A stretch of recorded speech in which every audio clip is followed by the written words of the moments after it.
it's Ree here. Welcome to my channel. In this video, I'm going to show you what happens when you demold resin too early. Now, I was really hoping to have a complete project this week. I've been working on it for the last few weeks, and I think it's going to end up being a really interesting project. However, I made a mistake in the last resin pour that I did that would have completed the project, so it's a little bit of a setback, and I have to redo that pour. So I think it's still going to end up being really interesting. It'll be out in a couple weeks.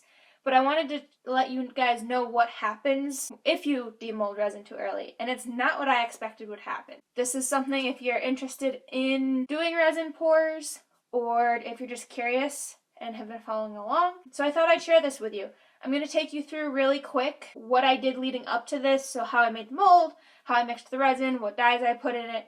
I'm going to go through that super quick, so if you're not interested in that half of it, you can skip ahead about a minute, but this isn't going to be a real long video. I just figured, I'll share this with you guys, because there's not much out there on it. I hope you find this helpful or learn something from this, so let's get to that footage and see what happens. We are going to start out where I am hot gluing down this hexagon, which will eventually be filled with resin. The bottom of the mold itself is a whiteboard covered in packing tape. I then hot glue down the edges to make sure that that seal is solid and not going to leak. And then I put some mold release in the bottom of the hexagon.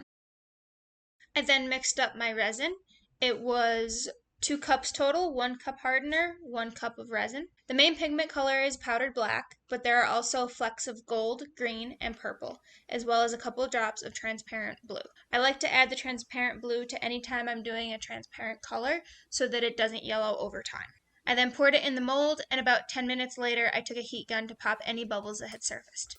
I let this pour sit for about 12 hours and came back to check on it. The surface was hard, so I thought it might be okay to demold. In the past, I've been able to demold resin after letting it cure overnight, so I thought this would be okay to demold then. However, those pieces had been thicker than the recommended 1/4 inch pour depth, and the chemical reaction happened quicker, and the piece therefore cured quicker. That was not the case on this piece that was actually poured at the recommended 1/4 inch depth. Now, my idea of uncured resin would be that it would be goopy, sticky, or just bendable. And I probably should have taken a hint when it didn't want to demold here after I knew that I had put down mold release. So I'll let you watch and see what happens.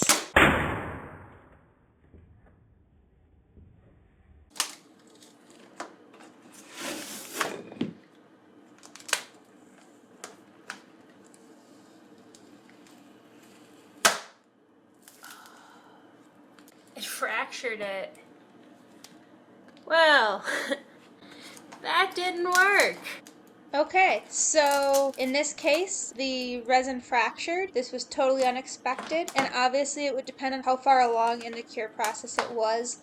If you tried to demold it an hour after you poured it, it would definitely still be goopy. Now, the reason I know that the resin wasn't cured all the way, and I don't think that it was an error in having mixed the resin, is that those dark spots on the wood where the resin had seeped past the first layer of hot glue were still sticky. You can see here that I continued to break the resin out of the mold, and it's kind of interesting because it would bend, and then just snap. So there really wasn't a warning on when it was going to snap. Some of it bent really far, other parts of it just broke immediately. You can see that big piece that's still in there is warped. As it cured the rest of the way, it did flatten back down. And I removed it with a heat gun and chisel once it was fully cured. I hope you found this video helpful. Thanks for watching. Please comment, like, and subscribe, and have a great day. Bye!